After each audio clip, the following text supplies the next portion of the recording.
যার জিন্দেগিতে উজু যত বেশি, জান্নাতে তার মর্যাদা তত বেশি।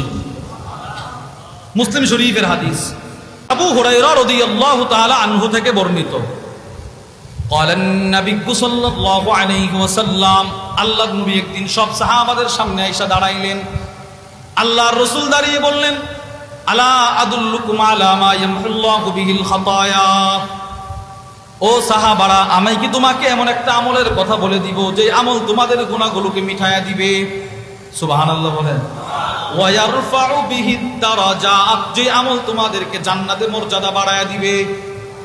সব সাহাবারা বলে, জি বলেন, তাড়াতাড়ি বলেন, জান্নাতে মর্যাদা বাড়বে কি আমল? নবীজি বলেন, ইসবাগুল উযুই আলাল মাকারি, কষ্ট হওয়া সত্ত্বেও উযু করা। এই উযুটা না তোমার গুনাহগুলোকে ক্ষমা করে জান্নাতে মর্যাদা বাড়ায়া দিবে। আচ্ছা, ফজরের সময় ঘুম থেকে জাগ্রত হয়ে উযু করাটা কি পরিমাণ কষ্ট, আর শীতের রাত্রিতে আরো কি পরিমাণ কষ্ট বেড়ে যায়। শীতের রাত্রিতে বান্দা যখন উযু করার জন্য পানিটা হাতে নেয়, রাসূল বলেন তার গুনাহগুলো ক্ষমা হয়ে যায়, জান্নাতে তার মর্যাদা বেড়ে যায়। 2 নাম্বার। 3, উযুর পানি আপনার শরীরের যতটুক পর্যন্ত পৌঁছবে, নবীজি বলেন হাসরের ময়দানে ততটুক জায়গা নূরে চমকাতে থাকবে, ধবধবে সাদা হবে। অন্য নবীর উম্মত আপনারে দেখাই বুঝবে আপনি শেষ নবীর নামাজি উম্মত। অন্য নবীর উম্মতেরা হাসরের ময়দানে জায়গা খালি করে দিবে আর বলবে, উনারা রাস্তা দিয়ে দে, এরা জান্নাতে না গেলে আমরাও যাইতে পারবো না, এদেরকে রাস্তা দিয়ে দাও। এই উযুর চিহ্ন হবে ধবধবে সাদা। একটা সুন্দর হাদিস শুনেন, মুসলিম শরীফের হাদিস। ওয়ান আবি হাজিম রাহিমাহুল্লাহু তাআলা আনহু قال كنت خلف ابي هريره। হযরত আবু হাজিম, আবু হুরায়রার ছাত্রর নাম আবু হাজিম, তিনি বলেন আমি আমার উস্তাদ আবু হুরায়রার পিছনে বসা। ওয়া হুয়া ইয়াতাওয়াক্কাউ লিস-সালাত, আবু হুরায়রা রাদিয়াল্লাহু তাআলা আনহু নামাজের জন্য ওযু করতেছিলেন। ফাকানা ইয়ামুদ্দু ইয়াদাহু হাত্তা তাবলুগা ইবতা। আবু হুরায়রা ওযু করতে গিয়ে, আমরা ওযু করতে গিয়ে কোনই পর্যন্ত ধৌত করি, আর আবু হুরায়রা রাদিয়াল্লাহু তাআলা আনহু ওযু করতে গিয়ে বগল পর্যন্ত ধৌত করতেছে। বুঝেন নাই? কথা বুঝেন নাই? আমরা ওযু করতে গিয়ে ধৌত করি কোন পর্যন্ত? সবাই বলেন। আর আবু হুরায়রা ধৌত করতেছে কতটুকু পর্যন্ত? এই পর্যন্ত। আরো যত পারতেছে বাড়াইতেছে, পুরো শরীর ভিজে ফেলতেছে। পিছনে ওনার ছাত্র যে বসা, আবু হুরায়রা দেখে নাই তো, পিছনের ছাত্র দেখে তো আশ্চর্য, হায় হায়, রাসূলের তো এইভাবে উযু করতে দেখি নাই, উস্তাদ এভাবে উযু করতেছে। ফাকুলতু লাহু ইয়া আবা হুরায়রা, এবার ছাত্র উস্তাদ আবু হুরায়রাকে বলে, ও আবু হুরায়রা, মা হাযাল উযু, এটা আবার কি উযু? আপনি যে বগল পর্যন্ত ধৌত করতেছেন, এই উযু তো আমরা দেখি নাই। হযরত আবু হুরায়রা রাদিয়াল্লাহু তাআলা লাফ মেরে উঠছে, ওটা বলে, লাউ আলিমতু আন্নাকুম হা হুনা মা তাওয়াক্কাতু হাযাল উযু। আরে তুমি যদি এখানে তুমি এখানে আছো, যদি আমি জানতাম তাহলে আমি এই ধরনের উযু করতাম না। তুমি যে আমার পিছনে আসো আমি জানি না তো, যদি আমি জানতাম তুমি এখানে আছো তো আমি এই পর্যন্ত উযু করতাম না, ওই স্বাভাবিক উযুটাই করতাম কোনই পর্যন্ত। বুঝেন নাই কেন? কারণ তুমি আমার কাছ থেকে দেখবা, দেখা তুমি মনে করবা নবীর সাহাবী আবু হুরায়রা বগল পর্যন্ত ধৌত করছে, এটাও মনে শরীয়তে আছে। তোমার ছেলে শিখবে, যদি কোনো মসজিদে গিয়ে উযু করো, তোমার কাছ থেকে আরো 10 জন মুসল্লি বলবে আবু হুরায়রার ছাত্র এই পর্যন্ত ধৌত করে, আমরাও ধৌত করি, সওয়াবের কাজ, তো এক বেদাত শুরু হয়ে যাবে। বুঝেন নাই কি বলছি? মনে করেন আমাদের হযরত ওয়ালা হাকিমুন নফস মুফতি মুশতাকুন নবী কাসিমি হাফিজাহুল্লাহ, হুজুর এখানে উযু করতেছেন, হুজুর যদি এই পর্যন্ত ধৌত করে, আমরা অনেকের মনে একটা ধারণা আসবে এটাও বোধহয় নেকের কাজ, এটা কি কাজ?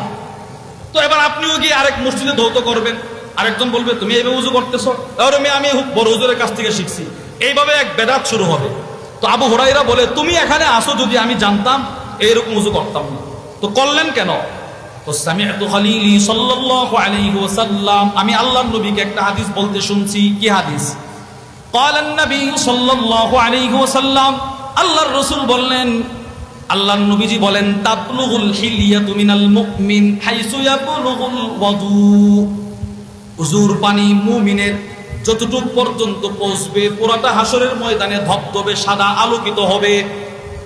আমি আবু হুরায়রা জানি হাসরের ময়দানে সমস্ত উযুকারীর হাত কনুই পর্যন্ত ফর্সা হবে।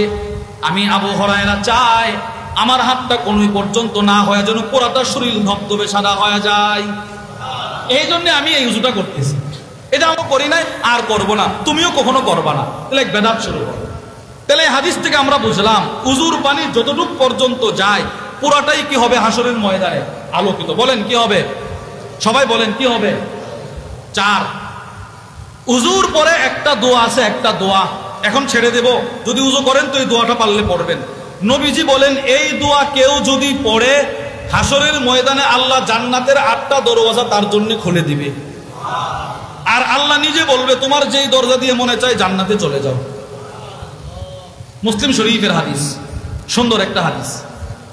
ওয়ান উকবাহ ইবনে আমির রাদিয়াল্লাহু তাআলা আনহু قال হযরত উকবা ইবনে আমির বলেন কানাত আলাইনা রিআয়াতুল ইব, আমার উপরে উট চড়ানোর দায়িত্ব ছিল। আমি রাখাল ছিলাম, রাখাল। উকবা ইবনে আমির বলেন আমি ছিলাম রাখাল, উটের রাখাল। 4-5 জন রাখাল মিলে আমরা একজনের উট চড়াইতাম। ফাজাআত নাওবাতি, আমার পালা বন্টন আসছে, মানে আমার দায়িত্ব আসছে উটগুলো মাঠে নিয়ে যাওয়া। উট মাঠে নিয়ে গেলাম। ফারাওয়াহতুহা বিআশিকিন, উটগুলোকে মাঠে ঘাস খাওয়ায় আবার বাড়িতে নিয়ে বাঁধছি। এরপরে ফাআদরাকতু রাসূলুল্লাহি সাল্লাল্লাহু আলাইহি ওয়াসাল্লাম কাইমান ইউহাদ্দিসুন নাস, আমি দৌড়ায় নবীর দরবারে চলে গেলাম। আল্লাহর নবীর দরবারে চলে গেছি। কেন চলে গেছি? নবীর কাছ থেকে হাদিস শুনবো। গিয়ে দেখি আল্লাহর রাসূল দাঁড়িয়ে দাঁড়িয়ে হাদিস বর্ণনা করতেছেন। সুবহানাল্লাহ। নবীজি গিয়ে দেখি হাদিস দাঁড়ায় বর্ণনা করতেছেন। ফাআদরাকতু কাওলান নবী সাল্লাল্লাহু আলাইহি ওয়াসাল্লাম, আমি নবীজির একটা হাদিস শুনলাম। হাদিসের একটা অংশ পাইছি। কি অংশ?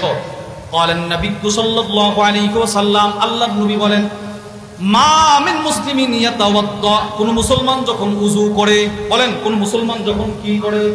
ওযু করে। ফায়ুসবিগুল ওযু, উত্তম রূপে যখন ওযু করে, আও ফায়ুহসিনুল ওযু, ভালোভাবে যখন ওযুটা করে, সুম্মা ইয়াকুম, অতঃপর যদি দাঁড়ায়, ফায়ুসাল্লি রাকাতাইন, 2 রাকাত নামাজ পড়ে, মুকবিলুন আও মুকবিলান আলাইহিমা বিকলবিহি ওয়া ওয়াজহি, মন লাগায়া ধীরে ধীরে যদি কেউ ওযু করে, দাঁড়ায়, 2 রাকাত নামাজ পড়ে, আল্লাহর নবী বলেন ইল্লা ওয়াজাবাত লাহুল জান্নাহ, ওই মুমিন ওযুকারীর জন্য জান্নাত ওয়াজিব হয়ে যায়। সাথে সাথে জান্নাত কি হয়ে যায়? আচ্ছা, এই হাদিসের এই অংশটা যে আপনারা শুনছেন, আপনাদের কাছে কেমন লাগছে? সুন্দর লাগে না? এবার এই হাদিসটা যখন উকবা শুনছে, উকবা ইবনে আমির একটা চিৎকার মারছে। চিৎকার দিয়ে বলে মা আজওয়াদা হাদি, আহ কত সুন্দর নবীর এই হাদিসটা। সুবহানাল্লাহ বলেন। এইভাবে একটা চিৎকার দিছে উকবা ইবনে আমির, কত সুন্দর নবীর হাদিস। উনি যেই মাত্র বললেন নবীর হাদিসটা কত সুন্দর, ঠিক সে সময় ফাইদা কাইলুন বাইনা ইয়াদাইয়া ইয়াকুলুল্লাতী ক্বাবলাহা আজওয়াদ, ওনার সামনে থেকে আরেকজন সাহাবী চিৎকার দিয়ে বলে উকবা, এর আগে নবীজি আরেকটা হাদিস বলছে, ওই হাদিসটা আরো সুন্দর। ওই হাদিসটা কি? তুমি তো শুনছো, এটা কেউ ওযু করলো, 2 রাকাত নামাজ পড়লো, জান্নাতে চলে যাবে। নবীজি এর আগে আরেকটা হাদিস বলছে, এটা আরো বেশি সুন্দর। এবার উকবা ইবনে আমির লাফ দিয়ে উঠছে, কে রে? ফাইদা নাযারতু ফাইদা হুয়া উমর, ফানাযারতু ফাইদা হুয়া উমর, আমি তাকায় দেখি সামনের লোকটা হচ্ছে হযরত ওমর ইবনুল খাত্তাব। সামনের লোক সাহাবী কে? হযরত ওমর ইবনুল খাত্তাব। ওমর ইবনুল খাত্তাব সামনে। ওমর আমাকে বলল ইন্নী ক্বাদ রাআইতুকা জিতা আনিফা, উকবা আমি দেখেছি তুমি মাত্র আসছো, আমি দেখলাম তুমি মাত্র এখানে আসছো। আমি রাসূলের কাছ থেকে হাদিস শুনছি। কি হাদিস? নবীজি বলেন মা মিনকুম মিন আহাদিন ইয়াতাওয়াদ্দা, তোমাদের মধ্যে কেউ যখন ওযু করে, ফায়ুসবিগুল ওযু, ভালো করে ওযু করে, সুম্মা ইয়াকুল, অতঃপর যদি সে এই দোয়া পড়ে আশহাদু আল্লা ইলাহা, বলেন আবার বলেন ইল্লাল্লাহ ওয়া আন্না মুহাম্মাদান আবদুল্লাহি ওয়া রাসূলুহু, আল্লাহর রাসূল বলেন এই দোয়া কেউ যদি ওযু করার পরে পড়ে, ইল্লা ফুতিহাত লাহু আবওয়াবুল জান্নাতিস সামানিয়া, তার জন্য জান্নাতের 8 দরওয়াজা হাসরের ময়দানে খুলে দেওয়া হবে। ইয়াদখুলু মিন আইয়িহা শা, সে যেই দরজা দিয়ে মনে চায় জান্নাতে চলে যাবে। তাহলে কি ভাই, ফজরের সময় যদি আমি ওযুটা করি আর এই দোয়াটি পড়ি, আমার লস না লাভ? বলেন না। আমার ছেলে যে ফজর পড়ে না, আমার ছেলে যে ওযু করে না, আমার বিবি যে ফজর পড়ে না, আমার